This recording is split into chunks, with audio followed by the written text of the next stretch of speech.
अस्सलाम वालेकुम नाजरीन, मैं हूँ रुबाब रियाज और आप देख रहे हैं B42 न्यूज़। प्रोग्राम के आगाज़ से पहले अगर आपने हमारा चैनल लाइक नहीं किया तो इसको लाइक और सब्सक्राइब कर लें। नाजरीन, आज हम बात करेंगे जनरल आसिम मुनीर के बारे में। नए आर्मी चीफ तैनात होने वाले जनरल आसिम मुनीर कौन हैं?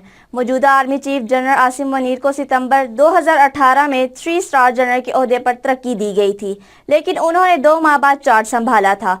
जनरल सैयद आसिम मुनीर एक बेहतरीन अफसर हैं। वो मंगला में ऑफिसर्स ट्रेनिंग स्कूल प्रोग्राम के जरिए पाक फौज में शामिल हुए और फ्रंटियर्स फोर्स रेजिमेंट में कमीशन हासिल किया।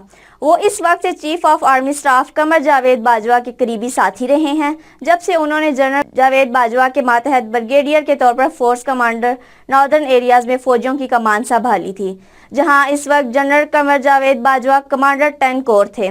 बाद अज़ां उन्हें 2017 के अवाइल में डीजी मिलिट्री इंटेलिजेंस मुकर्रर किया गया और अगले साल अक्टूबर में ISI का सरबराह बना दिया गया। ताहम आला इंटेलिजेंस ऑफिसर्स के तौर पर इनका इस ओहदे पर क़याम मुख्तसर मुद्दत के लिए रहा, क्योंकि इस वक्त के वजीर आज़म इमरान खान के इसरार पर 8 माह के अंदर इनकी जगह जनरल फैज हमीद का तकर्रुर बतौर DG ISI कर दिया गया था। GSQ में क्वार्टर मास्टर जनरल के तौर पर मुंतकली से कबल उन्हें गुजरांवाला कोर कमांडर के तौर पर तैनात किया गया था, जहां से इस ओहदे पर वो 2 साल तक फाइज रहे थे।